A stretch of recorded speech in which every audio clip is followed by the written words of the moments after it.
Miles de habitantes de la región india de Kerala miraron al cielo y lo hicieron con estupefacción.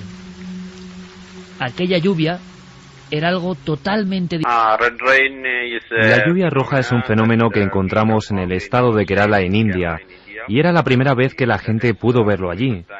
Ocurrió en el año 2001, y nuestras investigaciones han demostrado que el color es generado por partículas rojas muy diminutas, que son realmente una especie de células biológicas. No encontramos ningún tipo de fuente a nivel local que pudiera generarlo, pero si hubiese venido de otra fuente, tendría que haber tenido otro tipo de comportamiento diferente en su distribución. Tenemos realmente una larga lista de fechas diferentes en las que el evento tuvo lugar.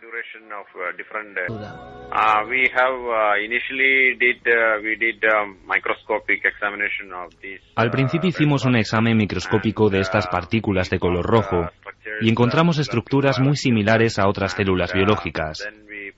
Después procedimos a hacer una descripción de ellas y, por supuesto, a estudiar el fenómeno al completo. ¿Dónde ocurrió? ¿A qué hora? ¿Y cómo es su distribución temporal y geográfica?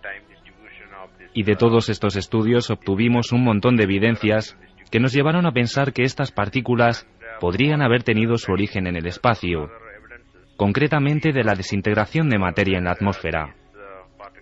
Efectivamente pudo ser un caso de panspermia, donde la vida pudo venir desde el espacio a la Tierra. Todas estas hipótesis surgieron desde el principio de la investigación en el año 2001, y en el año 2006 publicamos un informe afirmando que podría proceder de una fuente extraterrestre.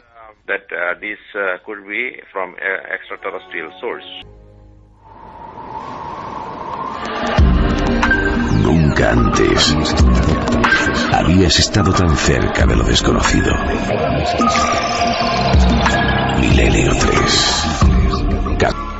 Y esta noche, amigos, va a haber muchas cosas. Niños y brujería, niños brujos. ¿Os imagináis brujos de 9 y 10 años procesados por la Inquisición en España?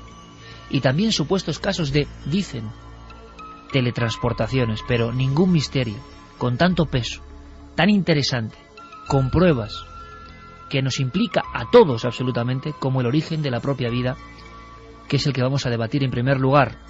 Atención, líneas abiertas, porque hay una encuesta muy importante, es un sondeo esencial para ver cómo está ahora mismo el tema, de dónde surgió la vida, de dónde surgió esta realidad tan misteriosa en la que todos vivimos. Sigue siendo un gran debate.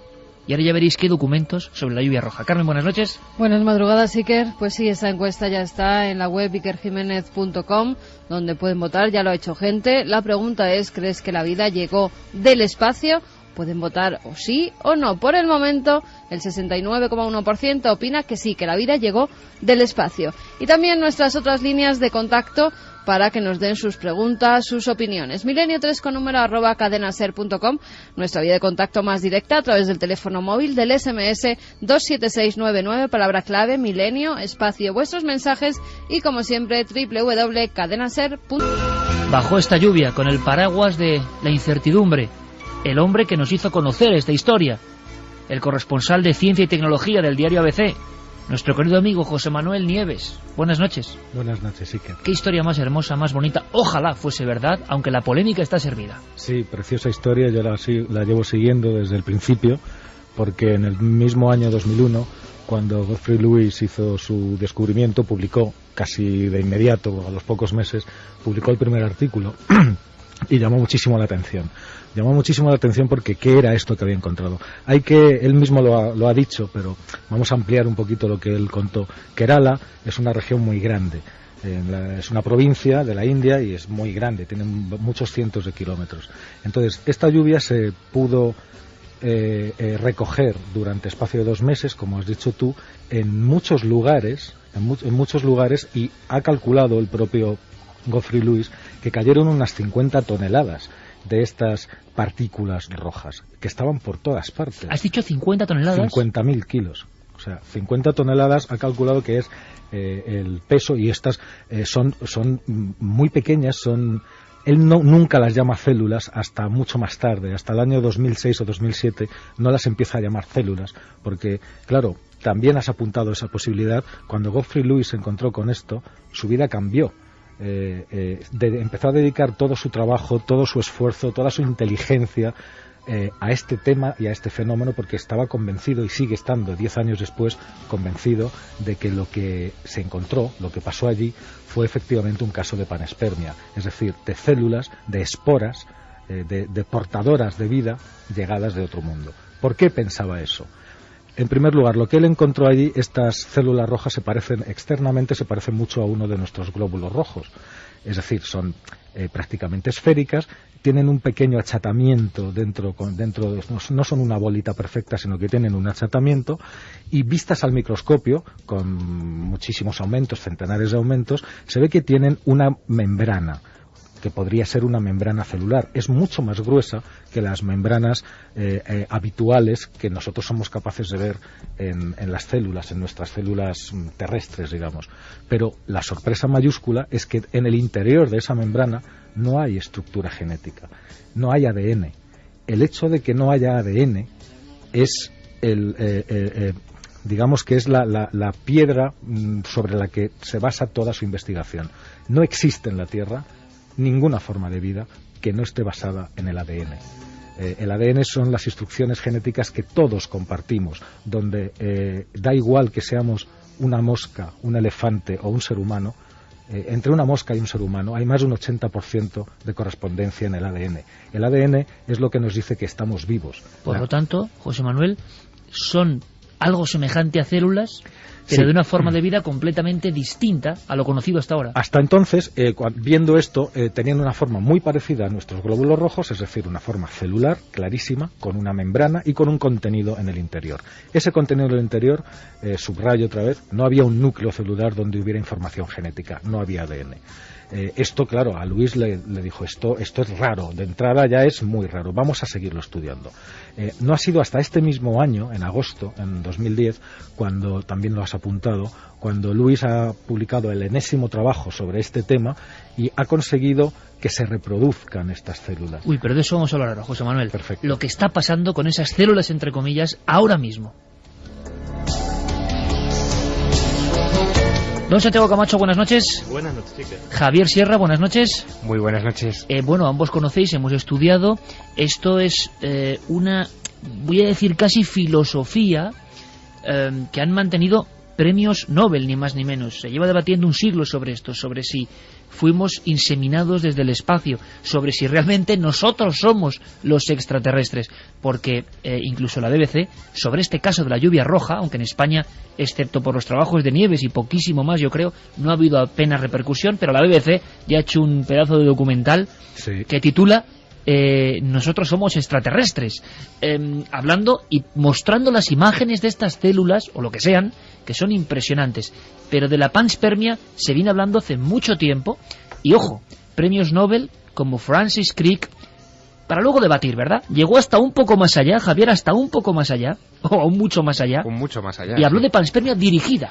Bueno, Francis Crick, que hay que recordar que fue precisamente uno de los descubridores de la espiral del ADN y que mereció premio Nobel de Medicina junto con sus colegas precisamente por ese hallazgo. Él publicó un libro en 1981 que se llamaba La vida misma, Life Itself, donde especulaba con esta posibilidad de la panspermia. Era muy sencillo su planteamiento, porque decía que en realidad esto de la panspermia no hay que verlo como algo raro, esto de que los planetas se puedan inseminar porque haya vida a bordo de meteoritos que crucen los espacios infinitos y fecunden planetas, que al fin y al cabo lo vemos dentro de la naturaleza, que la polinización de alguna manera de las plantas pues es algo a escala pequeña, muy parecido a la idea de la panspermia, pero Francis Crick llevó ese planteamiento un poco más allá. Decía que había 3 clases de posibles panspermias, y las 3 digamos que tienen una especie de enigma increscendo, ¿no? La primera sería la panspermia natural, que sería esta especie de polinización donde no intervendría ningún tipo de inteligencia.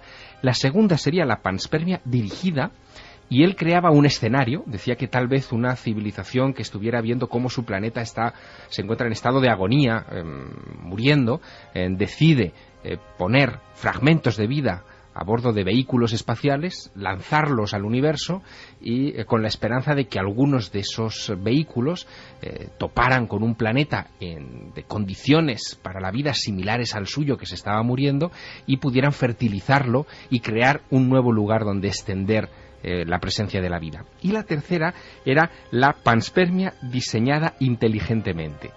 Ya no es que pongas la vida en una nave no tripulada y la mandes al espacio, sino que él especulaba con la posibilidad de ciencia ficción para sus colegas de que, por ejemplo, la vida en la Tierra hubiera sido traída directamente por esas inteligencias, que hubieran llegado a este planeta a bordo de sus vehículos espaciales hace millones de años y hubieran sembrado el planeta directamente con las semillas que traían consigo.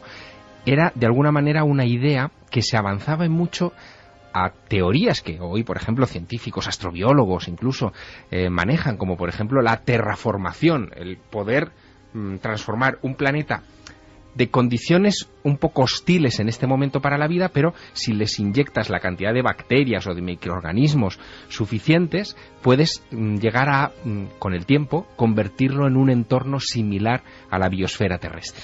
Sembradores cósmicos, lo decía Francis Crick, premio Nobel y descubridor de la estructura del ADN. Pero evidentemente los científicos hoy tienen muchas posiciones distintas, diferentes. A ver cuál es la vuestra, la personal. Pero hablaba José Manuel Nieves de cosas que están pasando con esas células. Queremos saberlo todo, José Manuel, que hemos podido ver en ese mismo reportaje de la BBC. Se ven los botellones con el líquido rojo. Sí. Escuchad esto, por favor, ahora nos comentas, José Manuel, y yo creo que esto es para alucinar. A cierta temperatura, los estudios con esta lluvia roja de la India, con estos organismos de origen desconocido, de momento, aquí hay mucho debate, está pasando algo, está ocurriendo algo.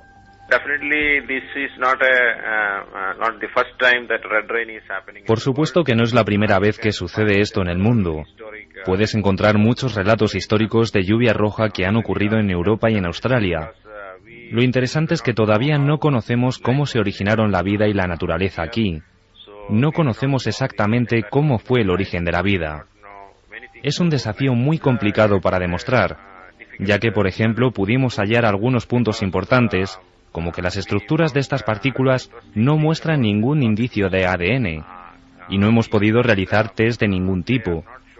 Es imposible localizar ADN en estas células, pero al mismo tiempo sorprende que crezcan y aumenten a temperaturas extremadamente altas.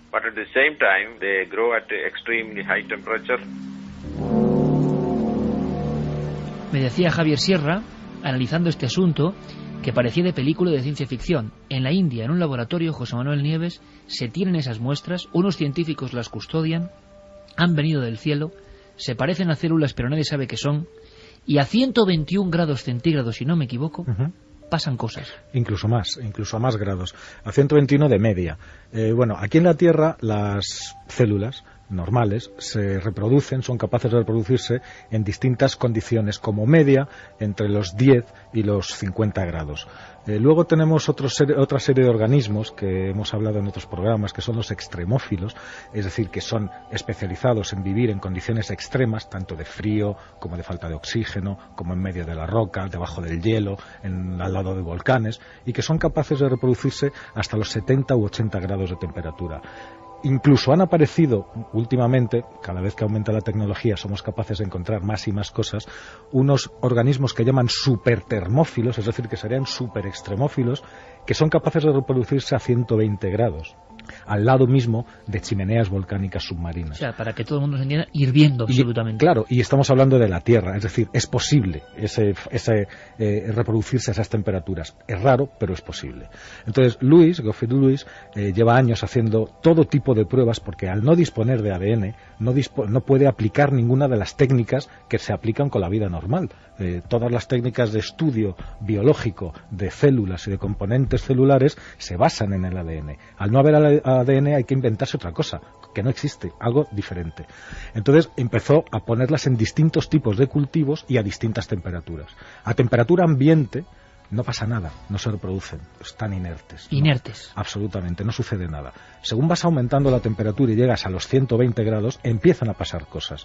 Es decir, en el interior de estas células, vamos a llamarlas ya células madre, porque son madres e hijas, empiezan a surgir como clones pequeñitos, muy chiquitines, dentro del propio cuerpo de la célula principal. Y después se independizan y se multiplican. Todo eso filmado, fotografiado perfectamente. Sí, eso lo tiene Lewis absolutamente fotografiado. Claro, al no haber ADN, que es lo que dice otra corriente de los científicos, dice, esto es un fenómeno de replicación que podría ser como el de los cristales, que no tiene absolutamente nada que ver con la vida. Pero el hecho de que se produzca justamente a algunas temperaturas, y fíjate, hay un tema que no hemos dicho todavía.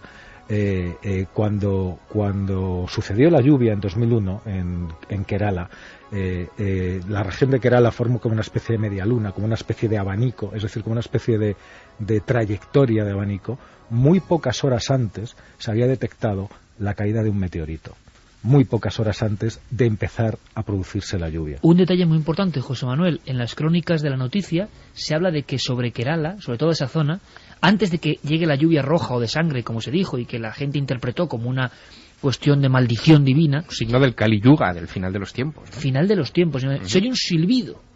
Un profundísimo silbido se escucha en toda la zona. Un silbido y un boato, es decir, una auténtica explosión. ¿Qué pasa? Que ese meteorito no fue registrado por ningún observatorio, pero es algo absolutamente normal.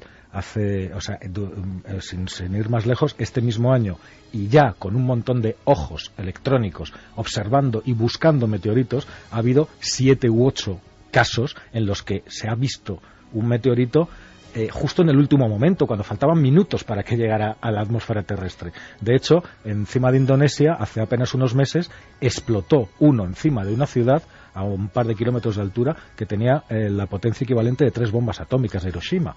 Y explotó sin que nadie lo detectara. Y eso te estoy hablando del mes de marzo de este año. O sea, que lo que tenemos, José Manuel, es, porque esto yo creo que es absolutamente increíble, y tú a través de ABC has ido dando toda la información, es que en los últimos análisis de hace un par de meses de estas criaturas, entre comillas, pero claro, no tienen ADN, es la multiplicación. Sí, se reproducen entre 120 y 300 grados, lo cual es muy consistente con todo el resto de la investigación, porque precisamente cuando un meteorito, si es que Lewis lo que cree es que estas partículas venían a caballo de ese meteorito, porque es mucha casualidad que entre un meteorito y que pocas horas después se produzca la lluvia roja. Él está convencido de eso.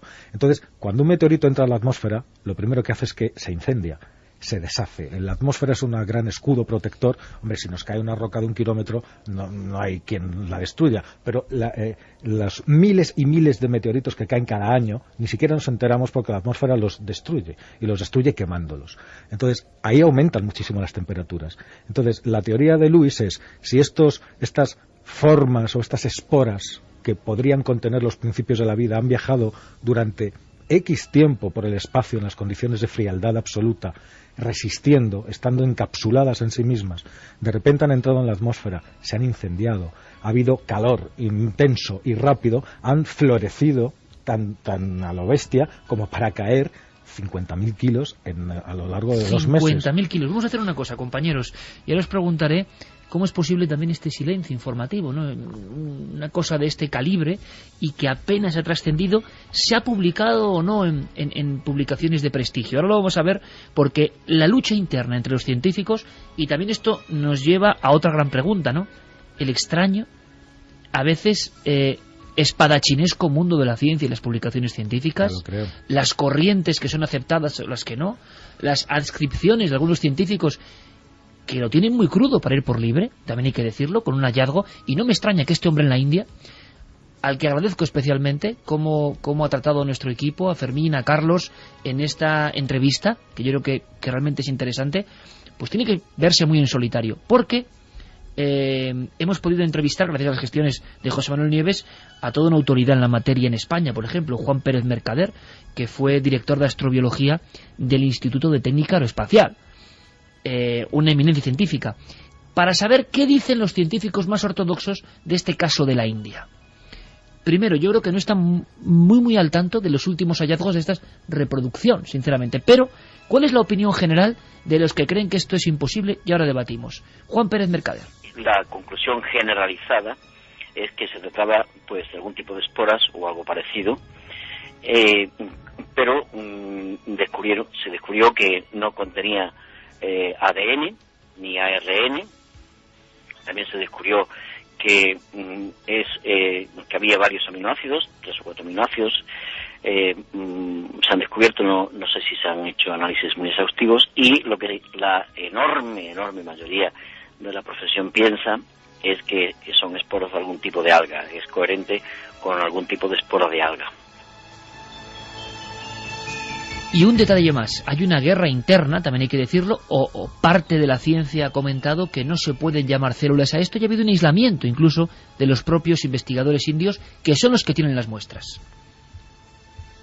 Hay unos colegas, digo colegas porque son científicos, de la India y que mantienen, no obstante, que a pesar de no haber visto ADN en su interior, a pesar de que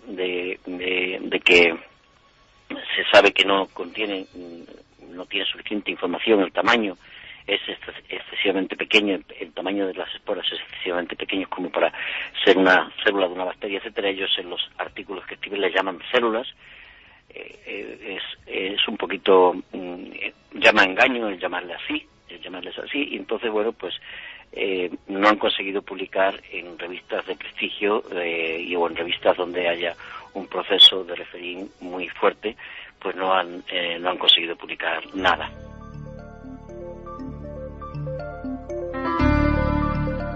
Opiniones de la ciencia más ortodoxa. Agradecemos a Juan Pérez Mercader. Sin embargo, parece que sí hay publicaciones importantes. La propia BBC mostraba algunas de ellas con los estudios de Geoffrey. Hay incluso algún artículo en Nature. Claro, entonces yo pregunto, lanzo la cuestión. ¿Cómo es posible también, Santi, que si son esporas, me imagino, será muy fácil, vamos a decirlo así, compararlas con otras esporas que hay en el mundo, y el asunto se resolvería de inmediato? Pero, en fin, hay como una amalgama de oscuridad en torno a este caso, y que tuvo un impacto realmente escaso fuera de los ámbitos científicos, y no es por periodistas como José Manuel Nieves. Apenas casi nadie conoce esta historia. Demuestra también un poco las triquiñuelas internas del mundo científico, que también las tiene. Hombre, estamos hablando de un hecho que puede confirmar una teoría muy controvertida como es la de la panspermia.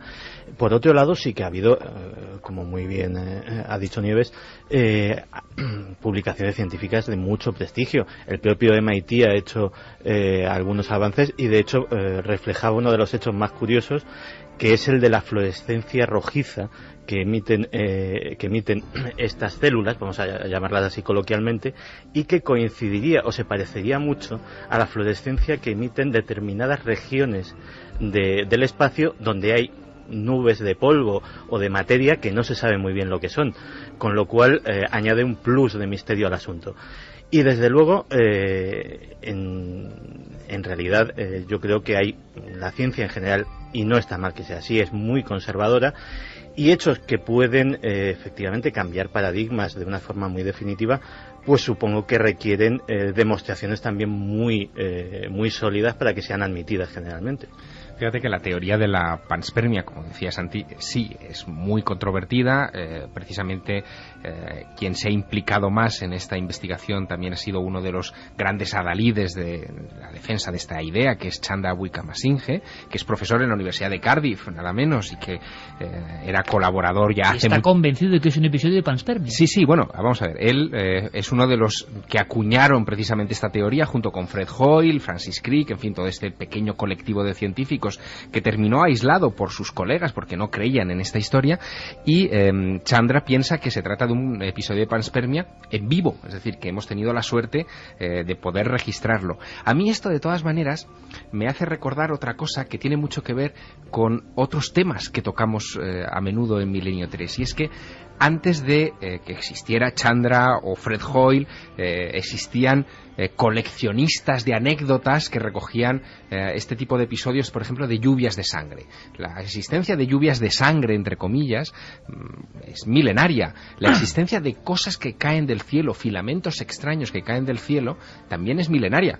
En la Biblia tenemos las descripciones del maná, en las apariciones de la Virgen tenemos los hilos de la Virgen, de los que se hablaba también, o los cabellos de ángel. Interpretaciones diferentes que da para un fenómeno parecido. Exacto, los cabellos de ángel vinculados al fenómeno ovni, es decir que probablemente todos esos aspectos nos están remitiendo a esa clase de lluvias que pueden tener un origen meteorítico y que algunas de ellas podrían efectivamente contener una cosa, y que es muy interesante porque luego vamos a lo profundo de decir, es que lo increíble, José Manuel, es que sobre el origen de la vida sigue habiendo todo tipo de posibilidades, hipótesis abiertas. Sabemos que vivimos, sabemos que hace 4.000 millones de años algo debió ocurrir en esta bola azul, pero hay cosas increíbles. Un elemento interesantísimo, importante, es que los meteorólogos, por ejemplo, tienen registradas lluvias de este tipo, rojas, le dan una explicación también en nuestro propio país. Vamos a escuchar muy brevemente a Florenci Rey, compañero de meteorología de esta casa, y a Jacob Petrus, buen amigo de Telemadrid,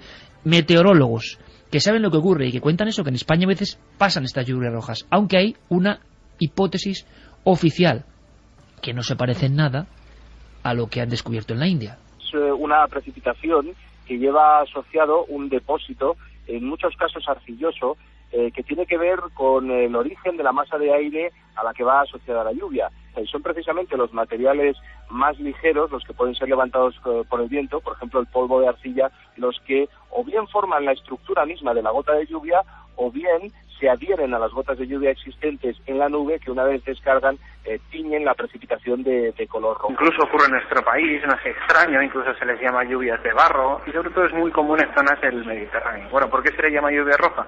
Pues sencillamente porque son precipitaciones que están acompañadas generalmente de partículas sólidas que provienen de zonas áridas. Por ejemplo, en nuestro país, a veces, desde el desierto del Sáhara, en esa zona puede haber vientos muy potentes que levantan partículas del desierto muy pequeñas, microscópicas, el viento las arrastra hasta nuestras latitudes y esas partículas sólidas se convierten en núcleos de condensación, es decir, que la humedad de la atmósfera se condensa alrededor de esta partícula. Cuando adquiere un suficiente peso, cae, luego la lluvia al evaporarse deja como rastro esas partículas sólidas y dejan encima de las superficies donde hayan caído, pues dejan un color rojizo.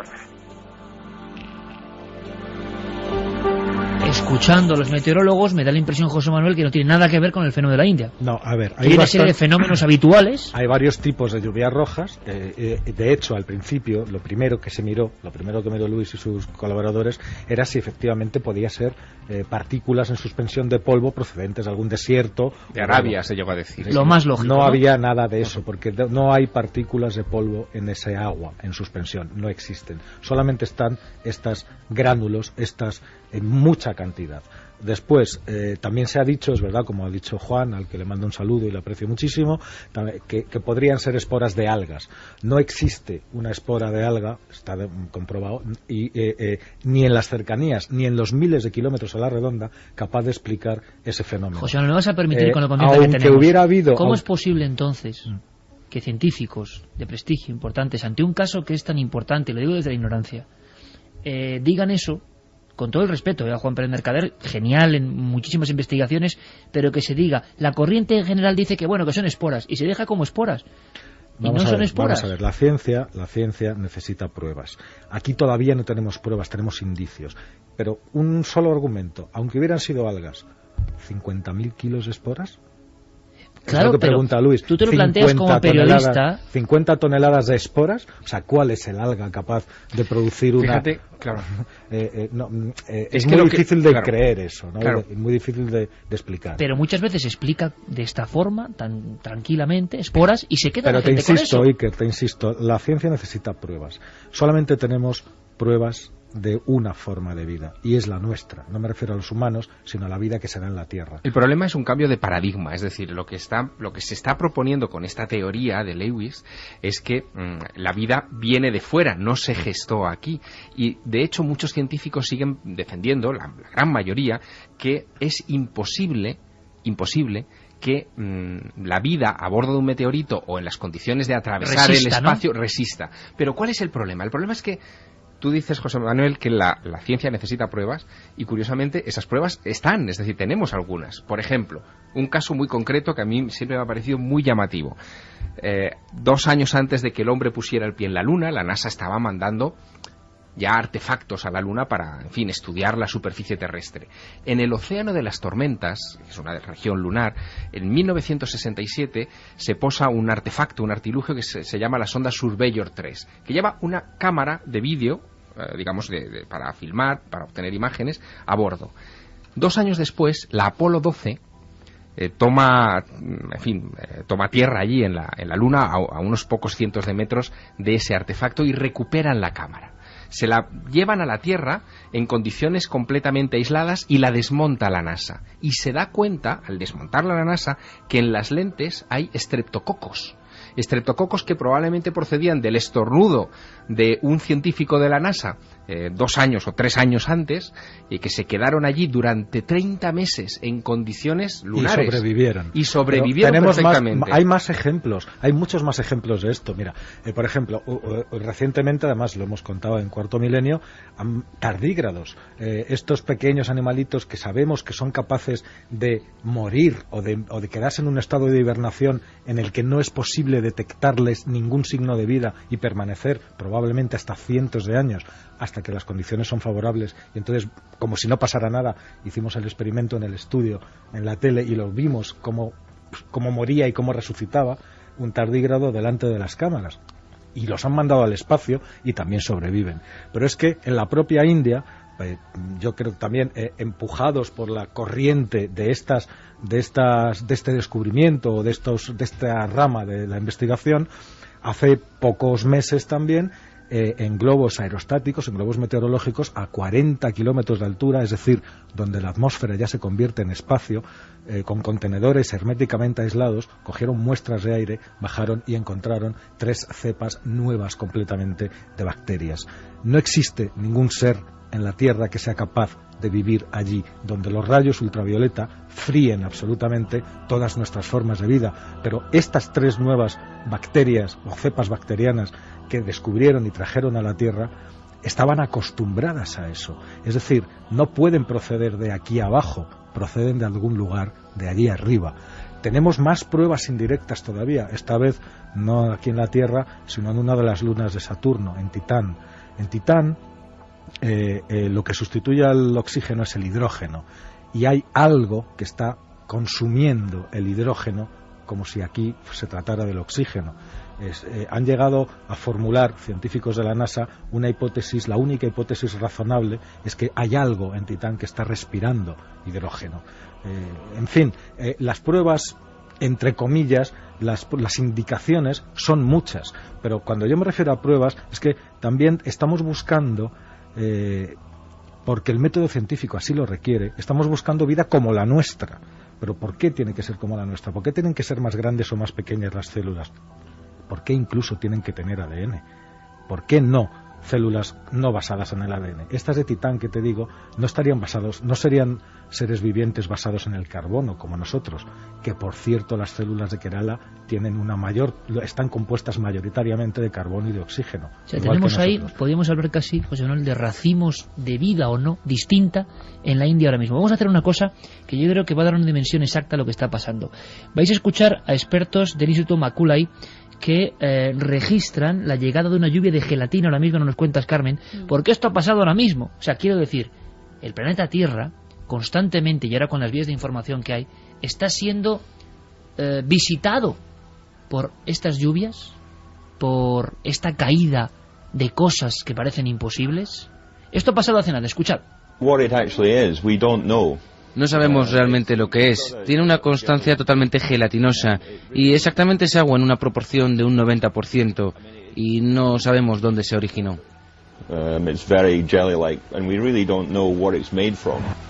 Sería el último caso, Carmen, o de los últimos casos de lluvia extraña que aparecen y luego, claro, la atención se desvía de ellos, pero que constantemente, evidentemente, seguro que el 90-95% con explicación, pero puede que haya un porcentaje al que nunca hemos prestado atención, lo han hecho en la India y se han llevado la sorpresa. Sería la última de las lluvias de gelatina, pero ha habido más lluvias de este material gelatinoso. Parecen como grandes bloques de una sustancia viscosa, pegajosa, que caen e inmediatamente, al cabo de muy pocos minutos, pues se van deshaciendo. Pero, por ejemplo, en Nueva York cayó en 1846 una lluvia de gelatina, en Irlanda en 1958, en Rusia en 1832. Se tiene registro de que esto, incluso fotografías, como vemos las últimas, de que esta gelatina es más normal de lo que se cree que caigan. Puede ser, y dicen, apunta una teoría, que vienen del espacio, por supuesto, y que tiene algo que ver con la podredumbre de las estrellas, así la llaman. Lo que pasa que los científicos, al no tener mucha información de esa sustancia, porque no han podido recogerla casi en el instante, es casi imposible analizarla, y entonces no saben muy bien por qué cae, de dónde cae, pero sí que es cierto que lo que dicen es Puder-Ser. Puder-Ser se ha llamado así desde los primeros casos, desde Nueva York, los científicos que la estudian la llaman ya así. Mucho antes de la astronomía, es decir, por supuesto, cuestiones que tienen que ver que quizá luego al contaminarse con el suelo o algo se genera ahí una especie de... Y apuntan la teoría de que cae justo después de una lluvia de estrellas fugaces. Después de que se ven muchas estrellas fugaces es cuando aparecen estas masas gelatinosas. Eso nos parece un poco de leyenda, es decir, de casi de etnografía del pensamiento mágico que hila unos hechos con otros, pero lo cierto es que hay muchos casos rarísimos, aquel del organismo aparecido en Évora entre filamentos de gelatina, que ve toda la ciudad de Évora en el año 59. Después de que se vieran fenómenos en el cielo también, es decir, que la constante se repite. Y se logra analizar algunos de estos organismos envueltos en filamentos. Hay fotografías, se han publicado, de uno de ellos que parecía una minúscula araña, que se habló de una espora y nunca se pudo resolver qué era el llamado ser de Évora, porque cierto es que el Museo de Ciencias de Lisboa sufrió un pavoroso incendio cuando se llevó justo por parte de los doctores Amaral y Brito esta muestra, y que eran filamentos y una especie de araña que tenía cierto movimiento. Es decir, ha habido casos espúreos en diferentes partes del mundo, pero sobre lluvias de sangre, es que ha habido lluvias de sangre, además, José Manuel Santi y Javier, hace bien poco y en diferentes lugares, Brasil, Colombia, se habla de lluvias rojizas de sangre que asustan a la población y que por el aspecto e incluso la filmación, no la recogida de muestras, son prácticamente idénticas a las de Kerala. No, y con la recogida de muestras no es como la de Kerala, pero sí que se sabe que es sangre. O sea, en Colombia, el último caso era que sangre hay humana, es, sangre de animal. Sangre, no se sabe si humana o de animales, pero sangre es. La bacterióloga que llega allí y está recogiendo las muestras, las manda posteriormente a Bogotá. En Bogotá se pierde la pista de esos análisis, pero ella, al hacer el test para ver si verdaderamente se trata de sangre, da positivo y lo muestra delante de las cámaras. Bueno, lo que no saben es todavía qué es. Hay que tener en cuenta también que determinados fenómenos meteorológicos son capaces de absorber sustancias, incluso, bueno, ha habido lluvias de ranas y lluvias de peces, entonces, pero eso no tiene ningún misterio, digamos, son corrientes de aire caliente que de repente hacen un vórtice en el mar, por ejemplo, o a lo mejor, vete a saber, en un matadero. Sí, ¿qué ha pasado? Se ha comentado. Imagínate, y entonces absorbe, se lleva eso a las nubes y lo suelta en otro lugar. Y no solo en un matadero, ha habido incluso en Italia vientos tan fuertes que han acabado con aves, y esas aves han caído no solo sangre de las aves, sino incluso pedazos de esos pájaros. Interesante saber además, compañeros, que en el caso de Kerala, en el reportaje de la BBC... Pero no es lo mismo que lo de Kerala. Claro, pero se hablaba ante la increíble situación de esas 50 toneladas de material rojizo con ciertas células, primeras hipótesis para intentar explicar, se habló, creo que, de impacto contra algunos animales, bien contra murciélagos, que habían reventado los murciélagos y que partículas de la sangre de los murciélagos habían caído. Habría ADN. Bueno, se dieron tres posibles... Hay otro hecho muy significativo que ha apuntado Santi antes también. Es que, claro, según ha ido avanzando la tecnología, bueno, la panspermia, el primero que lo utilizó fue un sueco que se llamaba Svante Arrhenius a principios del siglo XX. Y él lo que decía era que los principios básicos, no la vida, sino los ladrillos de la vida, estaban presentes en todas partes en el espacio. Y que esos ladrillos podían ser transportados de un lugar a otro y irían sembrando, sin inteligencia, indiscriminadamente, pues todo el sistema solar, el universo entero, y que solamente agarrarían donde hay condiciones. ¿Qué sucede? Que después, mucho después, pasaron décadas, pero en las últimas décadas ya se han encontrado ladrillos de la vida, es decir, se han encontrado material prebiótico en nebulosas lejanas, en galaxias lejanas. Dentro de nuestra propia galaxia, en cúmulos estelares, se ha encontrado carbono en el propio espacio. Se han analizado cometas, hemos enviado sondas a los cometas. Por ejemplo, la NASA envió esta sonda maravillosa, la Tempel 1, que consiguió colocarse al lado de un cometa, de este Tempel 1, lanzarle un proyectil para provocarle un cráter al cometa del tamaño de un estadio de fútbol, y analizar todo lo que salía, y ahí había material orgánico dentro de ese cometa. Es decir, quedó demostrado en el año 2006 que los cometas sí pueden transportar material orgánico de un lugar a otro dentro del espacio. Es decir, hemos avanzado mucho, y ya para más INRI, la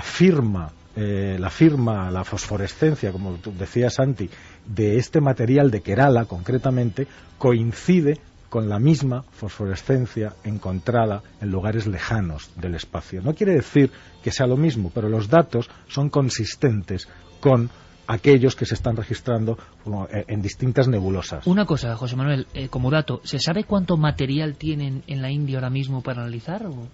Mostraban varias botellas con material. Y cubos, y, o sea, como aquello era, pues ponían cubos, ponían palanganas, ponían de todo para recoger. No sé exactamente cuánto tienen, pero tienen... O sea, cayó por espacio de 2 meses. 2 meses lloviendo lluvia roja. De todas formas, da la impresión de que son un poco herejes, ¿no? Ahora mismo, a nivel científico, estos profesores de la India, varios que se han unido en esta investigación, son un poco considerados como aparte. No ha triunfado su teoría, ¿no? Y algunas revistas, además, que publicaron en principio la noticia han reculado, han dado marcha atrás. Por ejemplo, la revista la revista Astrophysical and Space Science, John Dyson decía, que es el editor, decía que bueno, que le llegó el artículo a su revista, pero que él no ha sido, que era su codirector quien lo estudió, y el codirector resulta que ha muerto hace unas semanas y ya no puede decir nada. A mí esto me escama un poco, ¿no? Estas vertientes... No, es perfectamente normal. Es perfectamente normal. Decía, hay una frase muy famosa, ahora no me acuerdo quién era el científico que la decía, pero decía, no, mi investigación, dice, no es lo suficientemente loca como para que sea cierta. Y esta es una investigación loca. No, y algunos dan por cierta la panspermia, que puede ser, pero no en este caso. ¿Y qué opina la gente? ¿Qué opina el público, nuestro querido público? Nuestro querido público, que hay que pedir disculpas porque la web de la cadena SER no nos funciona y no podemos subir los mensajes. O sea que las otras vías de contacto voy a repetirlas: 27699, palabra clave milenio, espacio vuestros mensajes, y milenio3 con número @cadenaser.com, y vamos a intentar arreglar la web de la cadena SER, a ver si que podemos es muy terrestre, subir... pero no se arregla. Eso es, los de mensajes. momento. Vamos a la encuesta primero. El debate de la semana: ¿crees que la vida llegó del espacio? Sí, un 70,3%. No, un 29,7%. Sigue subiendo, entonces. Sigue subiendo. Vamos también con las opiniones. Por ejemplo, Manolo nos decía, seguimos con la soberbia de considerarnos el ombligo del universo. Y sí, yo voto porque venimos del espacio. Un abrazo cósmico. Fina nos dice, sabiendo que la India es la reina de las especias, ¿puede ser posible que en la condensación se hayan adherido partículas atmosféricas a esas especias? 50 toneladas de azafrán. Que se hubiera descubierto enseguida, claro. Alba desde Salamanca nos decía, hola, me parece un tema muy interesante el que tratáis esta noche. No sé si la vida llegó a la Tierra desde el espacio o no, pero eso no responde a la pregunta de cuándo y cómo se originó la vida, ¿no creéis? Interesantísima esa pregunta, porque claro, aquí tendríamos, si me permites hacer una pequeña... en la Tierra hay vida en todas partes. Si es menos de un minuto, sí. Pues ¿Menos de un minuto? No. Sí. Pues nada, ya lo contaré. Bueno, pensemos, la hago yo entonces. Pensemos, por ejemplo, en Francis Crick, el que especuló con esto de la panspermia. Él era ateo. Y de hecho lo que hizo fue sustituir la idea de que la vida podía venir de otras partes del universo por la idea de la creación de Dios, es decir, arrincona a Dios en sustitución de esto. El problema era cuando se le preguntaba a Francis Crick, bueno, está muy bien, pero ¿quién creó la vida ahí fuera? Claro. Ahí está el problema. Eso es lo que... se lleva la cuestión de la panspermia, el origen del misterio, a otro lugar. Exacto, se retrasa. El origen de la vida. Ahí. A ver si aguantas con nosotros unos minutillos a la vuelta, sí, claro, José Manuel, y por lo menos lanzamos unas cuestiones con lo que se sabe ahora mismo, Santi y Javier Garán, de la pregunta que en el fondo subyace en todo esto de Kerala. Después nos meteremos con la brujería, con las teletransportaciones y con 1000 misterios. Pero claro, el misterio de qué se sabe hoy de cómo empezó la vida, creo que merece unos minutillos. Piensa que lo que está en juego son 2 de las 3 grandes preguntas fundamentales, que son ¿quiénes somos y de dónde venimos? Pues intentaremos responder a la vuelta, después de las noticias. 2:07. Nuestra nave radiofónica del misterio hoy sí planea por las alturas. Luego se meterá en las oscuridades antropológicas y misteriosas de la brujería. Nuestro compañero Pablo Villarrubia acaba de llegar de un congreso mítico de brujología. Ya hubo uno a principios de los 70 en nuestro país. Por vez primera se juntaban las grandes eminencias de estos asuntos para hablar y debatir sobre un tema absolutamente tabú. Pero ahora ha habido otro con resultados bien curiosos y nos interesaba una parcela estremecedora, creo yo, que es niños brujos y también niños y brujería en nuestro país. Pero sería un auténtico pecado mortal no hablar o no dejar algunas cuestiones por lo menos esbozadas en este programa, porque el asunto de la lluvia roja de Kerala, hemos podido hablar con Geoffrey Lewis, el hombre que ha hecho los estudios, el científico que ha analizado esta especie de racimos, lo llamamos con terminología periodística y no científica, de supuesta vida, o de entidades, o de microorganismos, o no sabemos cómo llamarlos, que no tienen ADN, pero que se reproducen y que cayeron del cielo, y que para muchos son un episodio de panspermia, o fecundación del espacio en vivo. Pues habéis podido escucharle, tener vuestra opinión, escuchar también a científicos que se muestran al otro lado, un asunto polémico que dará que hablar y que yo creo que es absolutamente capital. Pero todo esto tiene una cuestión de fondo. Despedíamos así la primera hora. ¿Qué se sabe a día de hoy? Puede ser interesante. Os pido por favor concreción, titulares, será material casi para otro programa, pero ¿qué se sabe hoy, ahora mismo, la ciencia qué sabe de esa gran pregunta, del origen de la vida? Algunas personas y algunos amigos pueden pensar que se ha descubierto casi todo. Más bien todo lo contrario, José Manuel. Pues hay dos grandes teorías. Una, la vida se originó dentro de la Tierra. Dos, la vida viene de fuera. El hecho de aceptar la segunda de estas hipótesis, viene de fuera, desplaza la pregunta, no la resuelve. Dice, bueno, viene de fuera, es otro problema. Luego llegó a la Tierra, pero cuando llegó a la Tierra ya existía vida. Luego, ¿dónde surgió? Los científicos no les gusta esto. Entonces, mayoritariamente optan por la primera. Pero eso nos lleva a unas conclusiones y nos lleva a unos fenómenos que ya estaban desterrados en el tiempo. Nos lleva otra vez a la teoría de la abiogénesis, de la generación espontánea. Es decir, hasta el siglo XIX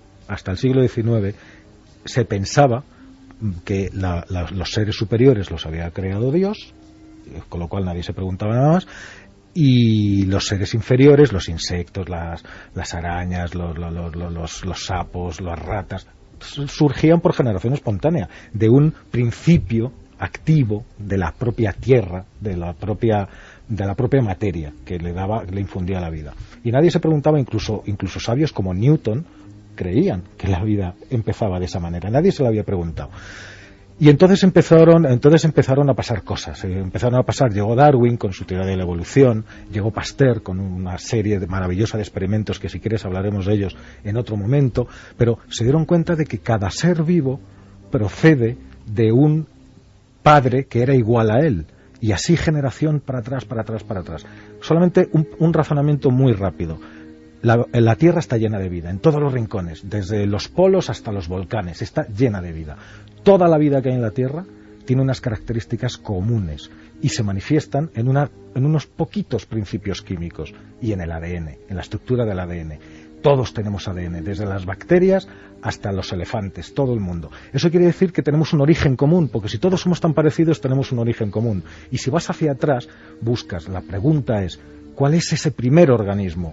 El primero que pudimos decir que estaba vivo y del cual todos los demás proceden. Y aquí es donde entra la lluvia de Kerala, porque sería otro tipo de organismo. La gente se puede preguntar, ¿y por qué unas células así tal? ¿Por qué son tan importantes? Pues porque imagínate que aquí no hubiera vida, pero sí condiciones, si esas células se arraigaran, dentro de millones de años, probablemente habría otras formas de vida completamente diferentes de las que hay. Porque si es verdad la panspermia, la que arraigó aquí en la Tierra, ese primer organismo que los científicos llaman LUCA, que es un acrónimo de Last Ultimate Common Ancestor, el último antepasado común, tiene unas características que ya son las de todos los demás seres vivos, ya es capaz de reproducirse, ya es capaz de transmitir genéticamente su información. Y a partir de ahí, las condiciones ambientales, las distintas condiciones de la presión ambiental, la humedad, la sequedad, la altura, todo eso va a hacer que esa única forma de vida se extienda y se multiplique y se diversifique en toda la vida que puebla el planeta. Lo que está clarísimo, José Manuel, es que la gran pregunta no ha sido resuelta. En y absoluto. Yo no sé si ahora mismo, Javier Santi, incluso con las nuevas tecnologías, las viejas tradiciones y opiniones, hablo de viejas tradiciones para imaginar también los cánticos, antropología ancestral de muchos pueblos de la Tierra, que en los más antiguos códigos escritos y pictóricos creen que lo mismo que creen algunos científicos. Es curioso que la Tierra vino, o la vida mejor dicho, vino de fuera. Y también, no sé si en el aspecto más conspiranoico, Santi, personas siguen o creen hoy con más fuerza que somos víctima de algún tipo de experimento interestelar, como se ha comentado en alguna ocasión, ¿no? Y no interestelar, porque evidentemente la noticia a todo el que está avisado de las novedades científicas pues le ha interesado vivamente, y los que coloquialmente denominamos conspiranoicos pues son gente que también está al tanto de estas cosas. Y una de las cosas que le quería preguntar a José Manuel, más que nada por acallar algunas voces que me han llegado en este sentido, es: ¿esto hay alguna posibilidad, por remota que fuera, de que se haya generado artificialmente en la Tierra? Es decir, ha habido gente que automáticamente ha dicho, pues es un... ¿El que la vida, dices? No, la lluvia roja. Es decir, este tipo de partículas. Porque automáticamente también los más suspicaces han dicho, bueno, pues esto puede ser algún tipo de siembra, de experimento de guerra biológica, de vaya usted a saber qué. Yo creo que no, por una serie de razones. Primero, si haces un experimento lo haces mucho más reducido. No lo haces en una región entera, no lo haces durante 2 meses, a lo mejor lo haces una vez, no lanzas 50.000 kilos de sustancia, y además es que a nadie le ha pasado nada. O sea, no ha habido ningún tipo de consecuencia para ni los habitantes de la región. Sí, pero es interesante porque el asunto de bacterias en el aire también puede tener esa otra vertiente, ¿no? Sí, sí, o el origen de las enfermedades, que también hay teorías. Bueno, sí, respecto, ahí entramos en toda una serie de cosas y de conspiraciones o de teorías conspiranoicas, pero yo creo que en este caso no. Simplemente sucedió un hecho, sucedió una cosa rara, extraña. Alguien se tomó la molestia de ir a ver qué era. Ese alguien resulta que tiene una formación científica, le interesó tanto que no se dedica a otra cosa y que con más o menos, más bien menos, fortuna, intenta explicar aquello que él vio y que le cambió a él la vida. Y la gran pregunta, José Manuel, sería, Javier, ¿y si este hombre tuviese razón, no? Y si esta gente con esos medios más o menos humildes, aunque científicos, pues ha sido prácticamente arrumbado por las corrientes científicas, que no dejan de ser otro misterio, ¿no? Pues mira, en el fondo Iker estaría escribiendo tan solo el prólogo de un enorme debate, porque yo creo que si nos planteamos esta noche, en vista de las evidencias de Kerala, si la vida pudo haber venido del espacio y por lo tanto todos nosotros en realidad somos extraterrestres, es decir, venimos de fuera, venimos del espacio profundo, la siguiente pregunta, el capítulo 1 de ese extraño libro, de ese extraño bestseller que seguro que todo el mundo devoraría, sería, vale, ¿y el origen de la vida inteligente? Porque ahí también tenemos otro enorme debate para desarrollar. Es decir, todo lo que está conectado con la vida, sean sus orígenes, sea la aparición del ser humano, que somos una singularidad extraordinaria con respecto al resto de criaturas vivas que pueblan este planeta. ¿Qué pasó? ¿Es artificial? Porque algunos han llegado a chispazo. ¿Dónde está la chispa? La chispa que origina la vida. Tan misteriosa es una cosa como la otra. Nos han enseñado, José Manuel, que hace 4.000 millones de años, en una especie de sopa de elementos, hubo un chispazo. Sí. Pero que yo sepa, no se ha vuelto a ver ese chispazo nunca. No, se han intentado reproducir en varias ocasiones, desde los años 50, el famoso experimento Michelson-Morley, en el cual cogió las condiciones que había en la Tierra en aquel momento. ¿Recrearon la sopa cósmica de alguna forma? Sí, con rayos ultravioleta, con las temperaturas, los ácidos, el sulfuro, todo, y consiguieron aminoácidos. Y los aminoácidos son los ladrillos de la vida, pero no es la vida, son las piezas. Falta el chispazo, para que falta todo el chispazo. Y la pregunta que decías antes, y si después tuviera razón, yo te voy a poner solamente 3 ejemplos. Cuando Wegener explicó su teoría de las placas continentales, de la deriva de los continentes, era un loco, que estaba solo. Cuando Galileo dijo que el Sol no estaba en el centro del universo, sino que todos girábamos, la Tierra giraba alrededor del Sol, era un loco también. Y así sucesivamente. Es decir, ha habido muchos de estos locos que al principio, cuando Darwin enunció su teoría de la evolución, era un loco que fue perseguido además por los poderes públicos, eclesiásticos, por todo el mundo, y todavía sigue generando polémica. Es decir, lo nuevo siempre molesta porque cambia lo que ya hay. José Manuel, te emplazo para un debate profundo sobre ese origen de la vida, experimentos que se han hecho intentando reproducir algo que... ¿Sabéis lo que pasa, amigos? Que dices, bueno, esto es misterio, no misterio, esto para mí es el gran misterio, porque lo llevamos dentro, porque nuestro organismo vive, se mueve de alguna forma, tiene una energía propia, esa energía que se va con la muerte, y esa energía empezó a adueñarse de este planeta en ese instante, y ese chispazo, que algunos pueden ver como un milagro y no me extraña, se produjo tanto en la conciencia humana como en el inicio del rodar de las cosas, y no se ha vuelto a producir. Que sepamos. Que sepamos. Haremos ese debate. ¿Por qué no cerramos con la encuesta? ¿Cómo ha acabado la encuesta? ¿Y dónde han quedado los equilibrios de la balanza? Bueno, también pienso yo que podría, ya que tiene material suficiente, dejárselo a otros científicos que a lo mejor tienen mejor material para estudiarlo y... ¿no?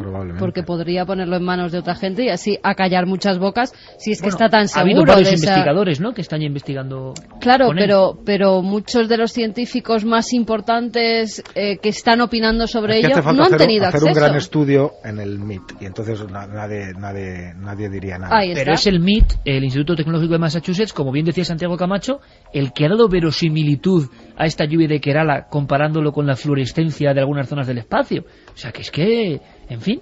Bueno, vamos con la encuesta. ikerjimenez.com, si queréis seguir votando. La pregunta era, ¿crees que la vida llegó del espacio? Sí, 70,4%. No, 29,6%. La gente está segura de que la vida llegó del espacio. 70,4% que venimos de fuera. No está mal. Nos ha escrito también desde México un doctor en biología molecular que nos decía: soy Marcos, os quería aclarar que el hecho de que se hayan encontrado cepas de especies bacterianas en capas altas de la atmósfera no quiere decir en absoluto que esas bacterias procedan desde el espacio, sino que tienen adaptaciones para que sus formas de resistencia en forma de esporas resistan las altas dosis de radiación. Ya se han descrito sistemas de reparación del ADN por fotoliasas en muchos organismos que se estimulan por la presencia de radiación ultravioleta y que reparan la dimerización de nucleótidos. El asunto es que no tienen ni ADN, ni tienen nada, ni se parecen a nada. No, las de Kerala. Claro, es que esa es la gran cuestión. Yo creo que el asunto es tan interesante que era una noticia que hace apenas un mes y medio, esta cepa que se ha encontrado en la India por parte de científicos, repito, que es lo importante, está reproduciéndose y está creciendo, que lo que podemos hacer es seguir muy de cerca la noticia, no olvidarnos como se hace habitualmente en los medios de comunicación y saber algo más y que no acabe en el olvido. Ahora me imagino al doctor Geoffrey Lewis, como decía José Manuel Nieves, dedicando su vida. Ha habido tantos hombres en el misterio y en la ciencia que encontrándose con algo en lo que creían cambiaron su vida, que no nos extraña, ¿no? Tiene que uno estar apasionado pensando que en ese barreño o botella con líquido rojizo que tiene en su propio laboratorio pueden estar las claves de una comprensión diferente del gran misterio del origen de la vida. José Manuel Nieves, corresponsal de ABC, Ciencia y Tecnología, muchísimas gracias. Mira, mañana, en Cuarto Milenio, vamos a hacer un experimento en vivo. No digo nada más, ¿te parece? Me parece estupendo. Hasta mañana, amigo. Hasta mañana. Y ahora todos preparaos, porque vamos a un ambiente, Noel Coque, como de Goya prácticamente, como pintura negra de Goya. Adentrémonos. Vamos a zambullirnos en el mundo de la brujería. ¿En un aquelarre? En un aquelarre, ¿por qué no? Sí, señor.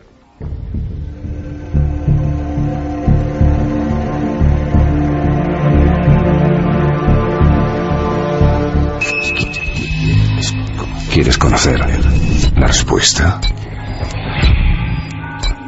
Milenio 3 en la SER. 22 minutos. Pablo Villarrubia, compañero, buenas noches. Buenas noches, Iker. Tú te acuerdas también del ser de Évora, ¿verdad? Hombre, qué historia, ¿eh? Le hemos recordado figuras que parecen vivas, arácnidos misteriosos que bajan del cielo y que desaparecen después. Lo que no desaparece es la brujería como tradición. Había un congreso de brujería, de brujología, que podíamos comparar con otro mítico que vamos a recordar ahora. ¿Dónde ha sido, cómo y por qué? Te refieres al actual, ¿no, Iker? Porque el de 72, ¿no? Ya sabes, en San Sebastián, ¿no? Aquello fue realmente extraordinario. Pero hubo uno, hace poco tiempo, ahora en el mes, a principios del mes pasado, no de este mes, de junio, de noviembre, estamos en noviembre, en Navarra, en Pamplona, reeditando aquellos viejos tiempos, ¿no? Con algunos de los que participaron, ¿no? De los míticos participantes de 72, entre ellos Ángel Gari Lacruz. Mítico.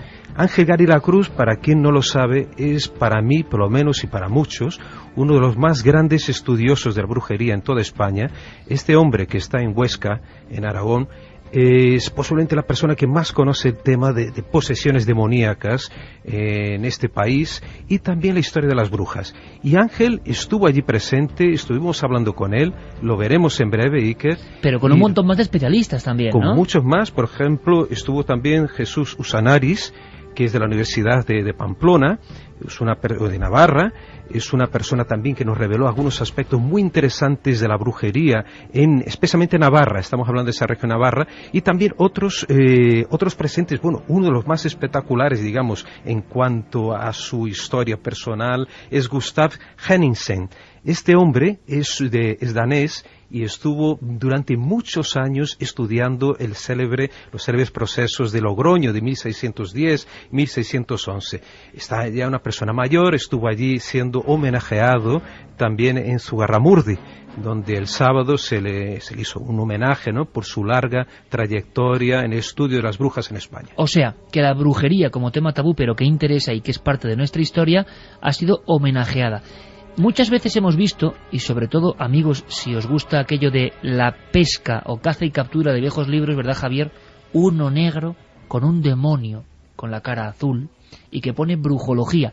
Y eso fue como un congreso en San Sebastián. Claro, que hizo correr ríos de tinta, que por vez primera se ha hablado de esto a las claras todavía en tiempos del franquismo. ¿Qué sabemos de aquel congreso? Pues sabemos que se celebró el 21, 22 y 23 de septiembre de 1972. Era el primer Congreso Nacional de Brujología y había muchos ponentes. Además, bueno, algunos ya no están entre nosotros, pero nos han dejado grandes obras sobre brujería, como era don Julio Caro Baroja, que en aquella ocasión dio una conferencia hablando sobre brujería.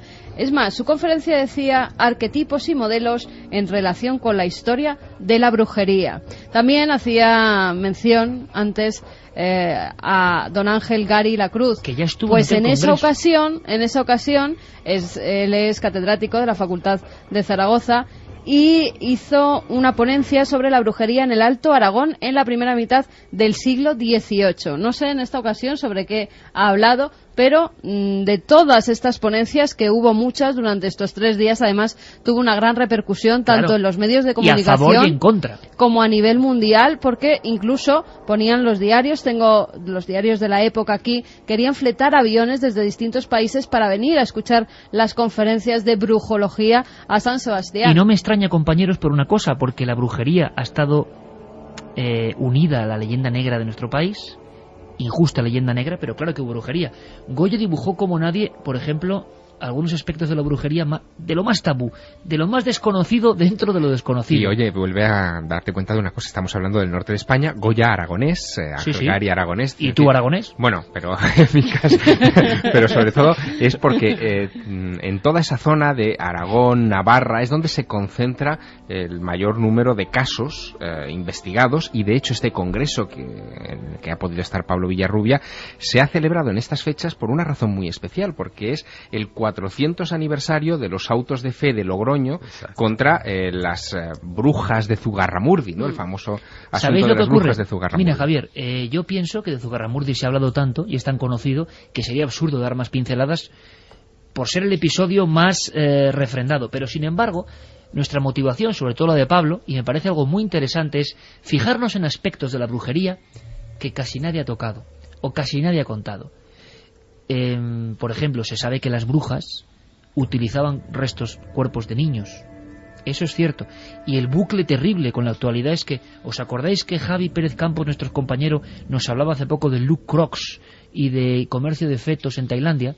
Han aparecido 2.000 fetos en Tailandia. En un templo. 2.000 fetos de niños en Tailandia, que nos ha dejado el tema, luego comentaremos algo escalofriante. Sí. Además, las fotos son brujería moderna, de alguna forma. Bueno, luego lo comentamos en la tercera hora. Luego lo comentamos, porque hay mucho que discutir pero ahí. El asunto es que Goya dibujaba a las brujas, en sus pinturas negras, con sartas de fetos de niños como elementos que se empleaban. Goya no inventaba nada, ni ninguno de sus seguidores posteriores, sino que era una brujería real. Pero, ¿y los niños brujos? Sin duda es de lo que menos se ha publicado, de lo que menos se ha hablado. Niños brujos. Vamos a ir vagando por algunos documentos interesantísimos. Tenemos a Inés Sainz, especialista en etnografía, antropología de lo que es la zona de Tierra Estella. Acudiendo directamente a legajos. Yo solo os pido, amigos, que escuchéis, todos los que estáis ahí, Vamos del espacio, de la lluvia de Kerala, a historias de nuestra historia, pero que ponen los pelos de punta, porque hay que irse a ese siglo XVII y entender un poco. Los niños, no solo como denunciantes en juicios, sino como brujos y a veces como víctimas. ¿Os imagináis brujas de 13 años condenadas? ¿O niños brujos de 9 años? ¿Qué hacían? ¿Qué poderes tenían? ¿Eran solo leyendas? Inés Sainz, leyendo directamente legajos de casos concretos. La primera en comparecer fue María Miguel de Oreja, de 26 años, que fue contestando a las preguntas asegurando que era bruja desde los 10 años, cuando su abuela, en su lecho de muerte, le aconsejó que tomara el oficio de bruja tal y como ella lo había hecho. María en principio se negó, pero a los pocos días vinieron 3 vecinas por la noche y le untaron el cuerpo con ungüentos, lo mismo que a su padre, y enseguida partieron por los aires camino de la cuesta de Urrizola, cerca del pueblo de Inza. Allí se esperaban unos 15 hombres y mujeres. Llegaron a un llano donde multitud de personas bailaban en camisa. Esta niña describe con todo detalle el aquelarre presidido por 2 sillas que parecían de oro, ocupadas una por lo que parecía un hombre con 2 cuernos en la cabeza, a manera de un macho cabrío, y otra por lo que semejaba ser una mujer. Enseguida, los presidentes del aquelarre se juntaron en las danzas con los demás asistentes. La música era de tamboriles y rabeles. Terminado el baile, se reunieron todos en una cueva que estaba cerca del lugar. Allí comenzaron a adorar a Belcebú y su compañera, tras lo cual celebraban una orgía en la que participaban todos los presentes. La magia de la radio hace que estemos ya prácticamente en la cueva, porque es la cueva, la gruta, la caverna, el lugar, como si fuese un recuerdo atávico de la prehistoria, donde se reúnen los brujos, y entre ellos los niños. 2 elementos que a mí me parecen sorprendentes, y abrimos el debate, compañeros, porque yo creo que los presentes sabéis más de este tema, bastante más que yo. Iniciación, siempre está la abuela, la madre, y ungüentario, que se da en algunas partes que absorben rápidamente axilas, vagina, en las niñas. Es increíble que en los legajos vengan estas tradiciones tan crudamente, ¿no? Bueno, lo que habría que estudiar es la mezcla de, los diversos orígenes de todas estas creencias. Muchas tenían que ver no con la brujería en el sentido diabólico del término, sino con el sentido, por ejemplo, de las curanderas, de la gente de las herboleras, también como se las llamaba, que manejaban ese tipo de ungüentos para la sanación de la comunidad. La bruja cumplía aquí parece algo muy oscuro, Javier, una labor social. El demonio y su compañera. Claro, pero fíjate, también hay 2 elementos a tener en cuenta. Uno, y fundamental, es cómo se arrancaron esas confesiones. Es decir, porque estamos hablando de... Con tormento casi todas. Exacto, con tormentos casi todas, donde la persona que está siendo acusada termina contando lo que el inquisidor quiere escuchar. Y segundo, la cultura que estaban generando los propios inquisidores al predicar desde los púlpitos sobre las cuestiones relacionadas con el diablo, que iban impregnando la mentalidad de aquella gente, ¿no? Efectivamente. Pensemos que la única fuente de información exógena a los pueblos en los que vivían muchas de estas personas eran precisamente los predicadores, que llegaban con historias fabulosas sobre diablos, sobre posesiones, exorcismos, les leían partes de la Biblia donde se hablaba de este tipo de cosas, y aquello generaba un caldo de cultivo intelectual, mental, en aquella gente que, en fin, terminaban imaginando muchas cosas. Porque se repite en varias ocasiones. Yo os lanzo una pregunta como oyente, en este caso como oyente, como persona, como las cientos de miles de personas que están al otro lado, si no más. Santi, por ejemplo, o cualquiera de vosotros, compañeros, se habla, a mí me ha dado mucho miedo, sinceramente, porque yo soy un gran admirador de Goya. Hay un cuadro que es excepcional, que es el aquelarre, y sale el macho cabrío, que es la oscuridad más oscura creada en la pintura en la historia. Es una oscuridad que uno, sí, justo, lo tiene Carmen en la mano, porque sorteamos precisamente, entre los participantes, historia de la brujería en España. Esta noche lo sorteamos, y viene el macho cabrío ahí de Goya. Es una especie de silueta, no hace falta más, con unos tonos tan oscuros que parecen el abismo. Bueno, pues al otro lado del cuadro, y hay que ir al Prado para verlo, hay una mujer igual de oscura que siempre se ha pensado que era una iniciada. Pero es curioso que muchos de los relatos que ha recogido Pablo de este congreso y de expertos y de legajos aparece como una compañera del diablo. Me parece realmente sugerente. No sé quién es. Siempre se ha relacionado a la bruja con el diablo. Y ¿Pero siempre... qué sería? ¿Una bruja mayor, por lo tanto, que acompaña al diablo? No, en los aquelarres tenía que haber una novia del diablo. La novia del diablo además tenía que tener determinadas características. Por ejemplo, no podía ser una niña. Tenía que tener cumplidos los 33 años. No sé exactamente... Una anciana casi. La de Cristo. Efectivamente. La de Cristo. Aunque esa bruja anciana podía llevar a niñas para que mantuvieran relaciones sexuales con el macho cabrío. Pero digamos que en calidad de concubinas. O sea, la esposa del diablo, la que se desposaba simbólicamente, tenía que ser una mujer con unas características determinadas, por ejemplo, la edad. La novia del diablo, La una novia, figura. Efectivamente, que era una figura en la liturgia de la aquelarre, era una figura central. Por otra parte, la presencia de niños tampoco es extraña. Pensemos que en las ceremonias, en todas las ceremonias paganas, y el aquelarre es un resto y es un vestigio de ceremonias paganas, desde las de Roma, las lupercales, etcétera, etcétera, hasta las de los celtas, etcétera, la iniciación de los niños en los festivales paganos era un momento, era una de las funciones del festival, la iniciación tanto mistérica en los misterios de la edad adulta, como en algunas culturas la iniciación sexual. Con lo cual, la presencia de niños en el aquelarre como vestigio de ceremonia pagana tampoco es extraña. Un dato más. Vamos a escuchar de nuevo a Inés Sainz, porque estos niños, ahora nos cuentas, Pablo, estos niños, imbuidos por el delirio colectivo, la psicosis de diabolismo, o creyendo realmente lo que hacían, por los legajos y documentos, llegaron a ser niños brujos asesinos en muchas ocasiones. Y un día a María y otra bruja se les ocurrió que podían ahogar a una criatura de pocos meses. Su inspirador, el demonio, se le apareció en ese instante vestido de negro y con cuernos, animándolas a llevar a cabo tan perversa acción.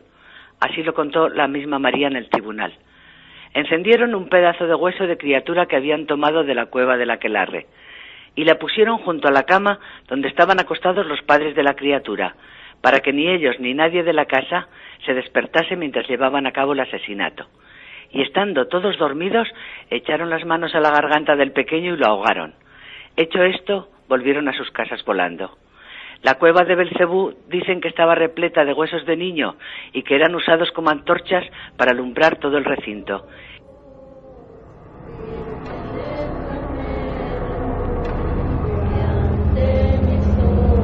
Salmos, cánticos, tiempo, historia de nuestro país, historia con la que tuvo que combatir duramente la Inquisición, provocando no pocas injusticias, evidentemente. Pablo, en este congreso y en las entrevistas que has hecho a diferentes especialistas, surge ese, como decía, tabú dentro del tabú.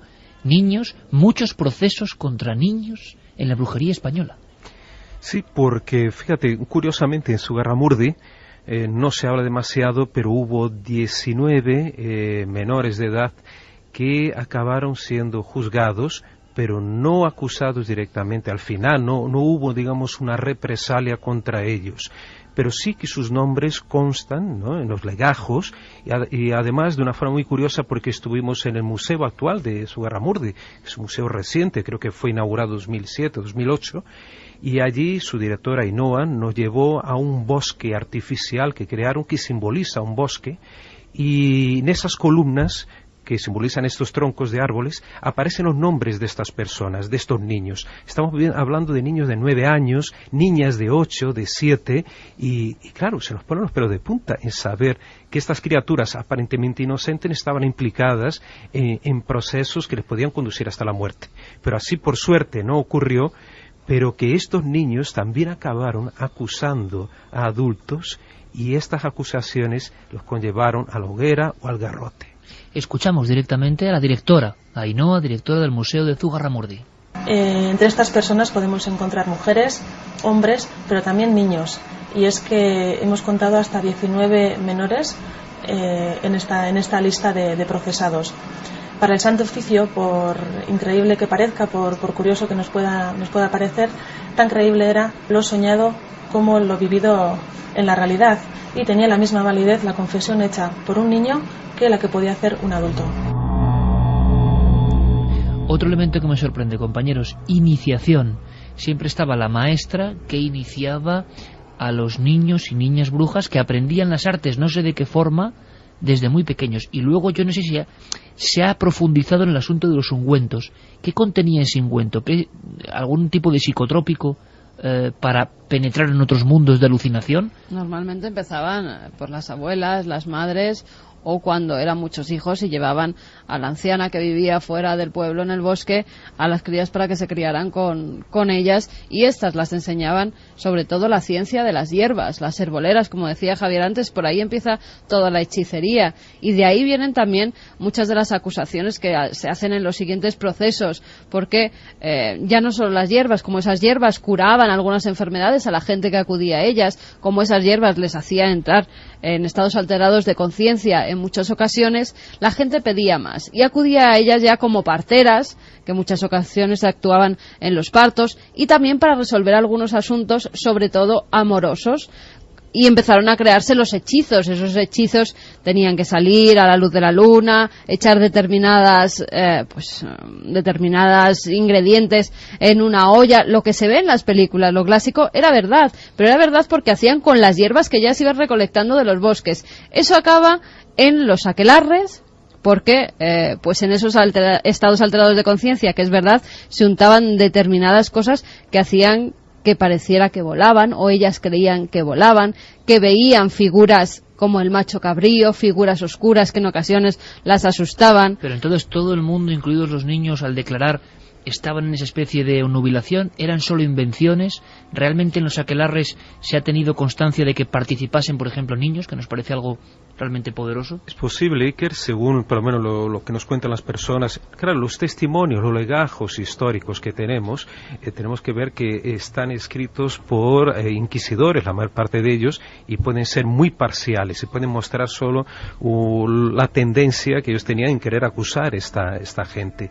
Pero sí que puede ser cierto que los niños participaron en aquelarres, además se los llevaban para cuidar a los sapos. ¿Y esto de dónde viene? Curioso, ¿no?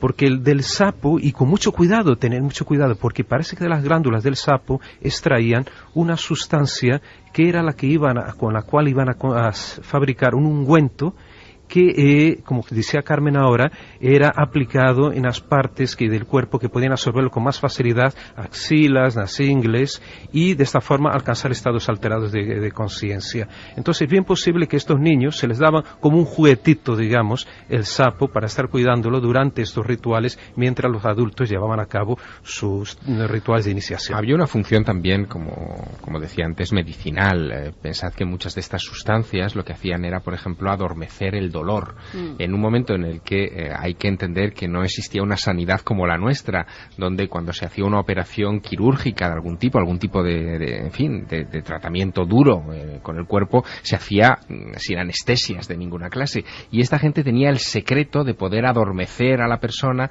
de poder hacer que determinadas partes del cuerpo no sufrieran dolor, no sintieran, y eso era considerado mágico, sobrenatural, porque ¿cómo podías hacer que, por ejemplo, una mujer dando a luz no tuviera tantos dolores de parto como una mujer que no fuera atendida por una de estas brujas? Y de ahí vienen las primeras acusaciones sobre brujería. Exacto. Porque creían que verdaderamente utilizaban la magia, si no, no era posible, no tenían la conciencia de que las plantas tienen esas propiedades de adormecer. Pero fíjate, hay casos en los que se recoge, y Julio Caro Baroja, del que hablábamos antes, recoge un caso de una niña de 8 años, se llama Catalina de Guesala, y apunta que ella y sus padres participaban en aquelarres, con lo cual ya estamos viendo que en los legajos hay apuntes de que los niños iban a esos aquelarres, y no solo que iban, sino que participaban. No solamente Catalina de Guesala, hay otros niños en los que se refleja que participaban no en lo que es el baile y la orgía, en la orgía, que tenían relaciones sexuales con lo que ellos decían que era el macho cabrío, que era el mismo demonio, con lo cual estamos en unos ritos un tanto extraordinarios donde se utilizaban los niños también, algunas veces para que mantuvieran relaciones sexuales y otras veces como víctimas de ese macho cabrío, porque también se tiene constancia de que algunos fueron sacrificados. En una época de represión sexual tremenda en nuestro país, con una presión de la propia Inquisición muy dura, y que parecía que esto era como una especie de catarsis en la que entraban algunas personas de forma clandestina, daban rienda suelta a sus represiones muy atadas, y se convirtió todo eso en energía increíble. Escuchad esta historia porque esta también es increíble. Ainhoa Oguirre, directora del Museo de Zugarramurdi, exactamente, nos habla de Vera de Vidasoa, un lugar en esa comarca maravillosa de la Navarra del Norte, donde hubo tal miedo a las brujas, al diabolismo, a la creencia física, en esas figuras siempre enlutadas que representaban al demonio, que hubo que capturar a los niños, guardarlos en ciertos sitios y llenarlos de sortilegios para cubrirlos ante el mal. Hay documentos que revelan que el por entonces vicario de Vera, don Lorenzo Huarte, también trabajó con empeño para liberar a la población veratarra de esta plaga de brujos. Este hombre cada noche acogía a los niños y niñas del pueblo para dormir en la iglesia, mientras él pasaba toda la noche rezando. ¿Con qué fin? Bueno, pues buscando un poco que no vinieran esos seguidores del maligno, esos brujos, a secuestrar a los niños. Cada noche escribía un rezo en un papel, lo colocaba en la habitación donde dormían estos niños, colocaba además un trozo de pan, hierbas bendecidas, agua bendita también, un crucifijo y una vela, y obligaba a los niños a santiguarse antes y después de dormir. Pero al parecer, aun tomando todas estas precauciones, los niños cada mañana cuando se despertaban decían haber participado en un aquelarre. ¿Y por qué esos niños decían eso? Hay que imaginar la escena de esos lugares de reclusión de niños. Recordamos, Carmen, que tenemos un sorteo de esos libros que tienen que ver justo con la brujería y que aparece el macho cabrío de Goya en la portada, a pesar de que las vías de contacto ya andan un poco embrujadas también. Sí, andan un poco embrujadillas. Parece que han tenido algún tipo de sortilegio. Un aquelarre digital han tenido. Bueno, pero nos pueden seguir escribiendo a través de Milenio3 con número @cadenaser.com o 27699, palabra clave Milenio, espacio y vuestros mensajes. Vamos a sortear 3 ejemplares de Historia de la Brujería en España de Josep Pérez y que ha sido publicado por Espasa. Pablo, estuviste en este lugar, en Vera de Bidasoa, en este lugar de reclusión para proteger a decenas de niños de la brujería. La escena la coge un guionista de cine y no hay quien la crea. Sí, la verdad es que el lugar es plenamente mágico. La iglesia está allí, claro, algo modificada, pero cuando vi que era detrás de aquellas paredes se escondían aquellos niños, o los escondían el párroco, ¿no?, de Vera de Bidasoa, realmente estremecí. Dije, bueno, en este lugar estuvo este hombre esparciéndoles agua bendita, ¿no?, por la noche. Y además, como un exorcismo común, de alguna forma, por si acaso. Eso es lo curioso, ¿no?, que estamos hablando en 1610 de prácticamente una ceremonia de exorcismo. Si llevaba la estola, llevaba todo el aparataje, ¿no?, que se emplea para este tipo, ¿no?, de exorcismo realmente, ¿no?, de expulsar al demonio. Pero había otro detalle curioso, que los brujos decían que por la noche se acercaban a las ventanas de la iglesia o incluso subían por el tejado para intentar ver qué estaba sucediendo y sacar a los niños de allí y llevarlos a los aquelarres. Pero claro, ante las acciones, ¿no?, del cura, ¿no?, de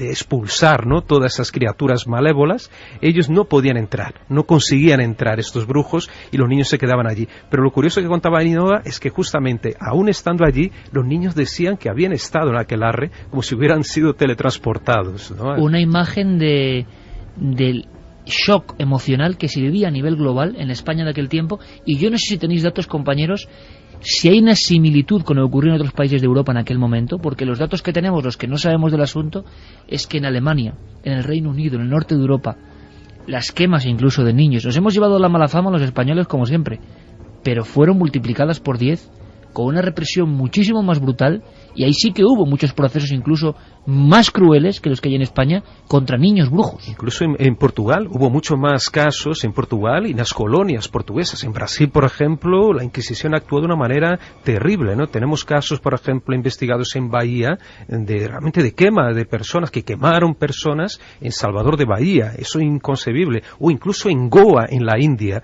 que fue brutal la represión. Hubo estudios de investigadores franceses, mostrando, digamos, el desbarajuste, una cantidad exorbitada de personas que fueron condenadas en Goa, en esa antigua colonia portuguesa en India. Y eso es muy poco conocido.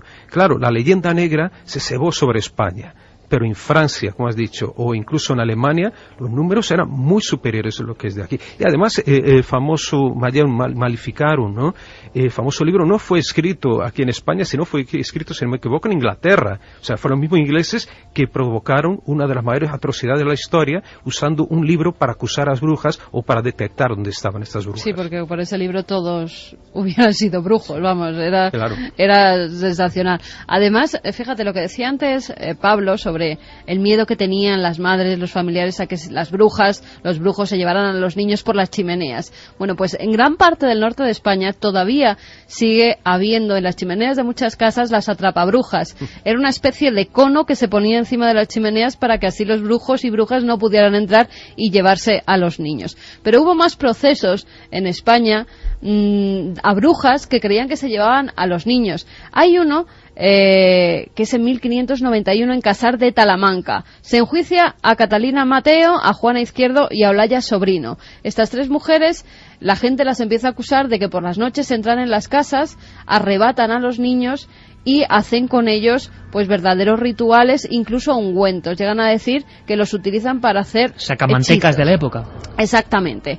Y fíjate, no lo pueden demostrar en ninguno de los casos. La sentencia se queda en una adjuración de levi, unos cuantos latigazos, 200 latigazos a cada una, pero sí que es cierto que ellas declaran, después de ser atormentadas por gente de santo oficio, después de someterlas a torturas, ellas dicen que sí, que entraban, que volaban por los aires, entraban en una casa, ponían dormideras debajo de las almohadas de los padres, sacaban a las criaturas y los mataban con violencia. En algunos casos incluso llegaron a decir que sacaron de la cama a un niño al cual le tiraron todas tres de su miembro hasta que éste murió. En el caso de la adolescente catalana Magdalena Duer, que muchos dan, en todo Internet aparece como sacrificada por el Santo Oficio, última bruja quemada por el Santo Oficio, y yo creo que por la investigación que estamos haciendo no está tan claro, pero sí que interviene en un proceso donde sacan a otro niño el hígado con las propias uñas, ellas, según los legajos, cosa que es de una crudeza terrible y que demuestra cómo estaba el patio brujeril en aquella época. Sí, ahora que mencionaba las almohadas, precisamente, Carmen, hasta hace relativamente muy poco en la Asturias rural, en la región de los Oscos, por ejemplo, era costumbre debajo de la almohada de los niños colocar un ramillete de ruda que se decía que protegía contra las brujas e impedía ese potencial secuestro. Y en cuanto a lo que decías de Alemania y otros países, los niños sobre todo tuvieron una importancia brutal como denunciantes. Es decir, pero con una proporción que no nos podemos ni imaginar, posiblemente cercana al 50% de los procesos efectivos que llevaron a quemar a alguien en esos países. Un dato, Santi, creo que hay 1.400 niños declarantes que envían gente a la hoguera en nuestro país solo en el siglo XVII. Sí, sí, porque además los inquisidores, especialmente curiosamente los inquisidores protestantes, tenían especial maña para acceder a los niños de sus catequesis, etcétera, etcétera, y sonsacarles y conducirles realmente hacia donde ellos querían, que era hacia una confesión de que fulanito o menganito había llevado a cabo prácticas brujeriles en su presencia, ¿no? Con lo cual la importancia como denunciantes es tremenda. ¿Os imagináis brujas y brujos de 9 años? Es que esto es un poco fuerte. Pues aparecen en los legajos oficiales que nos lee y nos cuenta Inés Sainz. Entre los presos había 2 niñas de 9 y 10 años, las hermanas Mari Joan y Miguela del Chorro, sometidas al mismo trato que los demás. Miguela falleció en la cárcel y no pudo acogerse a la libertad condicional obtenida por varios presos, alegando estar todos enfermos y en peligro de muerte. También en Pamplona declaró una niña de 12 años del pueblo de Aldaz, en el Valle de la Rauz.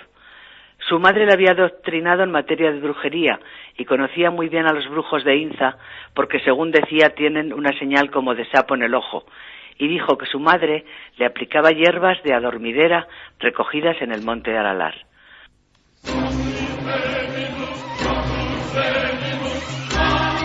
Ahora mismo Javier, con el milagro de la tecnología digital, ha hecho que surja la pintura negra de Goya, la invocación, y es muy difícil primero explicar con palabras, a pesar de que la radio sea mágica, la fuerza en que se metió Goya. Goya vio perfectamente en la Quinta del Suerdo aquelarres como ese, pero la negrura que alcanza el macho cabrío, el espectacular manto que lleva, negro como la noche, como el infierno, como el demonio, y al otro lado de la pintura esa especie de mujer que acompaña en un ritual terrible que debió producirse 1.000 veces en nuestro país.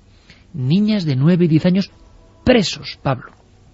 Bueno, presos y, como decía Santi, delatores, que eso es más terrible todavía, ¿no? En el sentido de que un pequeñajo te puede llevar a la hoguera. ¿no? Y en el caso de 1527, de unas brujas del Valle de Salazar, ocurre que dos niñitas, una de 9 y 11 años, se dedican a delatar quién era o no bruja en aquella región del valle. Entonces esas niñas acaban llevando 150 personas a tribunales, siendo que algunas de ellas murieron realmente en el garrote o quemadas. ¿Y cómo hacían esas niñas para detectar estas brujas? Y lo contaba Inés, ¿no?, en su magnífico relato, de tal manera que ellas, a esas niñas se las ponían delante de la supuesta bruja o brujo y tenían que mirarle a los ojos. Entonces le miraban los ojos y observaban si había una especie, una señal que sería la patita de un sapo. Pues bueno, a estas dos niñas de 9 y 11 años cogieron estas mismas personas, se las pasaban unas a otras, pero sin que se comunicaran entre sí las niñas, y parece que en todas las ocasiones coincidían con aquella persona que era realmente que tenía la señal del sapo en la vista. Como si se tratara de un fenómeno paranormal, de adivinar, ¿no? O que se supiera realmente que había algo. 150 personas 150 a tribunales. personas. Y a cada niña se le llevaba a la misma persona por separado, las dos niñas separadas, y ellas coincidían que eran aquellas mismas personas las que eran brujas. Bueno, en Salem todo empezó también por dos niñas. En las famosas brujas de Salem todo empezó por un testimonio de niños. Por un testimonio de dos niñas que empezaron a tener fuertes convulsiones y empezaron a decir que unas mujeres de Salem las habían hechizado. Todo empezó por ahí. Y fijaos en que se convirtió en la brujería en Salem, el proceso más conocido. Una cosa muy importante. Hablábamos antes de Tailandia y de ese suceso que hila un poco con esta historia, porque la gran pregunta es, bueno, vale, Javier está ahí con las pinturas de Goya, Santiago hablando de invocaciones, Pablo Villarrubia hablando de niños presos, pero todo esto es muy atrás en el tiempo.